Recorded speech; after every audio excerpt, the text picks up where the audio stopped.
कहा था ना, सरफराज धोखा नहीं देगा। जी हाँ, सरफराज पर एक बार भरोसा बहुत मुश्किल से किया गया। मुश्किल से इसलिए कह रहा हूं मैं क्योंकि बहुत मौके के इंतजार, बहुत टाइम ऐसा लग रहा था, पिछले साल ही ऐसा लग रहा था ऑस्ट्रेलिया के खिलाफ जब घर पर खेल रहे थे कि यहां मौका मिल जाएगा। वहां मौका नहीं मिल पाया सरफराज को, लेकिन सरफराज लगातार रन स्कोर कर रहे थे। सरफराज के फादर से जब पूछा गया तो उन्होंने कुछ बहुत अच्छी अच्छी बातें कही। मतलब उनको सुनकर के ऐसा लगता है कि किस तरह से सरफराज ग्रो हुए हैं।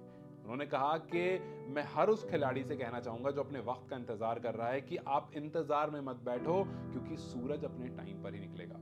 आप रात के इंतजार में मत बैठो कि रात खत्म कब होगी, आपका मौका कब आएगा।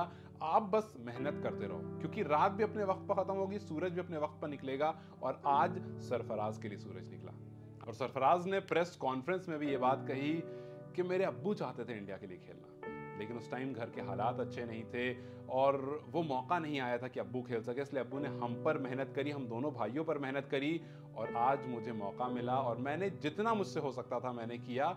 और मैंने जड्डू भाई से बात भी करी और हमने उस तरह से बहुत अच्छे स्ट्राइक रोटेट करी, बहुत अच्छे से रन स्कोर करे और तारीफ करते हुए दिखे लगातार सरफराज अपने अब्बू की, अपने टीममेट्स की और सबकी। लेकिन वो जो एक कंट्रोवर्सी चल रही, जो रनआउट, इसके बारे में आगे बात करूंगा, उस पर सरफराज ने कुछ नहीं कहा और ये बेहतर है कि उस पर उन्होंने कुछ नहीं कहा। खैर, आज जब सरफराज बल्लेबाजी करने आए तो सिर्फ इंडियन फैंस ही नहीं, मैं अलग अलग सोशल मीडिया पर देख रहा था, कुछ ऑस्ट्रेलिया के प्लेयर, कुछ ऑस्ट्रेलियन फैंस, कुछ ऑस्ट्रेलिया के लोग, वो ये कह रहे थे कि मैं ये सोच रहा हूं कि इतने दिन तक कहां थे सरफराज। मतलब आज सरफराज को बल्लेबाजी कर, एक यूजर ने लिखा कि आज सरफराज को बल्लेबाजी करते हुए देखकर ऐसा लगा कि इस सरफराज ने इंडिया के लिए पहले डेब्यू क्यों नहीं किया था। तो जाहिर सी बात है, जिस तरह से आज सरफराज जितने कॉन्फिडेंटली वो खेल रहे थे, सबका ही सवाल था कि यार ये वाकई डेब्यू है, मतलब वाकई एक डेब्यूटेंट खेल रहा है इंग्लैंड जैसी टीम के सामने, एंडरसन जैसे के सामने, जो रूट के सामने जिन्होंने पिछले मैच में कमाल किया था। और जो रूट को तो क्या धोया उन्होंने, जो रूट को क्या मारा है उन्होंने, क्योंकि जो रूट को बैक टू बैक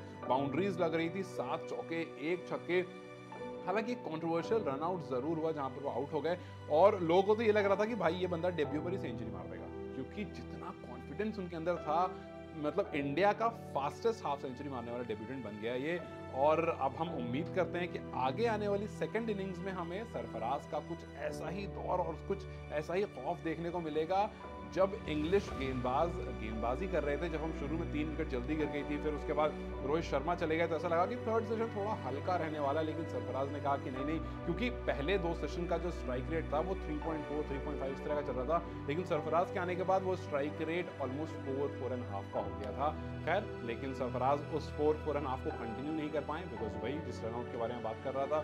तो मेरा जाते हुए सवाल आपसे ये रहेगा कि क्या आपको भी लगता है कि रविंद्र जडेजा ही वो रीजन थे जिस वजह से सरफराज रन आउट हो गए? क्योंकि वो जडेजा का एंड था, वो जडेजा की कॉल थी जब जडेजा ने लॉन्ग ऑन की तरफ मारा। मार्क वुड, हम जानते हैं वो मजबूत कंधों को 140-145 की रफ्तार से गेंदबाजी करते हैं। तो सवाल बस यही कि क्या जडेजा की कॉल थी जिस वजह से सरफराज आउट हो गए? क्योंकि काफी लोग ये कह रहे हैं कि जडेजा 99 पर थे, जिस वजह से उनको अपनी कहीं ना कहीं सेंचुरी उनके माइंड में होगी, उनकी कॉन्शियसनेस में ये बात होगी कि जी सेंचुरी होने वाली है मेरी, कहीं रिस्क नहीं लेना है। लेकिन रनआउट तो ऐसी होता है ना, मिस कम्युनिकेशन होती है, किसी एक से गलती होती है और दूसरा कोई आउट हो जाता है। तो खैर चलिए, आपसे जाते हुए पूछा जाऊंगा कि सरफराज ने अपनी तरफ से तो पूरी कोशिश कर दी, लेकिन क्या ये कोशिश सेंचुरी में कन्वर्ट हो जाती अगर एक गलती नहीं होती? और क्या वाकई इस गलती का रीजन रविंद्र जडेजा है? राय मुझे कमेंट सेक्शन में जरूर बताएं। इस वीडियो को लाइक और शेयर जरूर करें और जाते जाते चैनल को सब्सक्राइब करते जाएं।